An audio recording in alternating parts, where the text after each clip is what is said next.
បាទជំរាបសួរទាំងអស់គ្នាថ្ងៃនេះខ្ញុំមានក្បាល adapter ស៊េរីថ្មីមួយសូមអណែនាំទាំងអស់គ្នាអូខេអញ្ចឹងអានេះជាក្បាល adapter បំបែកពី Type C មក USB 2ហើយនឹងរុនឆ្នាំងសាកមួយអូខេអញ្ចឹងក្បាល adapter នេះគឺវាទូចហើយស្រាលមែនតើហ្នឹងហើយយើងងាយស្រួលដាក់តាមខ្លួនអញ្ចឹងរបៀបប្រើវាមានតែពិបាកទេទាំងអស់គ្នាគ្រាន់តែយកហ្នឹងមកយកមកដោតចូលនឹងទូរស័ព្ទយើងទៅដោតចូលចឹងទៅយើងមើលភ្លើងកន្លែងនេះវាលូតភ្លើងមកគេមានន័យថាវាដំណើរការហើយអូខេអញ្ចឹងពេលយើងដោតចូលទូរស័ព្ទទៅគឺអត់មានបាំងជាមួយនឹង speaker ទូរស័ព្ទយើងទេហ្នឹងហើយដូចបងប្អូនបានឃើញនេះចឹងវានៅសល់ចន្លោះប៉ុណ្នេះដែរអញ្ចឹងពេលយើងដោតទៅវាអត់ខ្ទប់ជាមួយនឹង speaker របស់យើងទេហ្នឹងហើយអញ្ចឹងវាដាក់ទៅជាមួយនឹងទូរស័ព្ទយើងគឺវា fit ស្អាតមែនតើនេះអូខេតែប៉ុណ្្នឹងឯងអូខេអញ្ចឹងអាហ្នឹងយើងអាចដោតឆ្លាងសាកបាននេះដូចបងប្អូនឃើញនេះឆ្លាងសាកខ្ញុំអូខេអញ្ចឹងឥឡូវខ្ញុំដោតបងប្អូនមើលនេះចឹងយើងដោតទៅគឺចូលថ្មហើយអូខេនេះអញ្ចឹងហ្នឹងហើយអញ្ចឹងយើងអាចលេងបណ្ដាយើងអាចសាកថ្មបណ្ដាបានហើយអូខេនេះជាមួយនឹងក្បាល adapter បែកមួយនេះអូខេអញ្ចឹងរុន USB 2នេះវាជារុន USB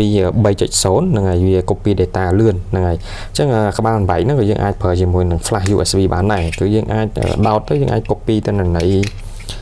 ពី flash យើងចូលទូរស័ព្ទឬក៏ទូរស័ព្ទមក flash អីចឹងទៅហ្នឹងហើយនេះក្បាល adapter នេះវា load មកហើយអា data អីចឹងទៅហ្នឹងហើយអញ្ចឹងក្បាល adapter នេះក៏យើងអាចយកទៅ copy ឯកសារឬក៏យើងយកទៅធ្វើការអីផ្សេងបានដែរហ្នឹងហើយហើយក៏យើងអាចភ្ជាប់ keyboard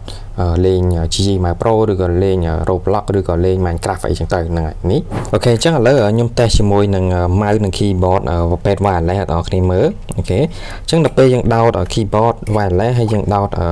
mouse wireless ចូលមកគឺតែប៉ុណ្្នេះទេនេះអត់មានខ្សែអីចឹងទេអញ្ចឹងគឺយើងអាចប្រើបានប្រើ mouse ប្រើអីចឹងទៅអូខេ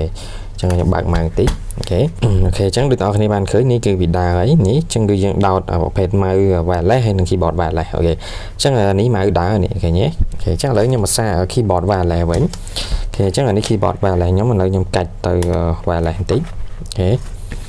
អញ្ចឹងខ្ញុំសាក keyboard wireless ដល់គ្នាមើលអញ្ចឹងឥឡូវ keyboard យើងភ្ជាប់ហើយនេះអញ្ចឹងដល់ពេលយើងបែរអក្សរទៅគឺវាដើរនេះmouse wireless ក៏ដើរអីក៏ដើរដែរអូខេហើយក្បាល adapter នេះគឺវាទូចស្រួលមែនតើនេះដល់គ្នាបានឃើញទូចហើយយើងដាក់ក្បាល receiver របស់ wireless mouse ហើយ keyboard យើងទៅគឺយើងអាចលេង Minecraft ឬក៏លេង Roblox បានហើយអញ្ចឹងយើងអាចចល័ត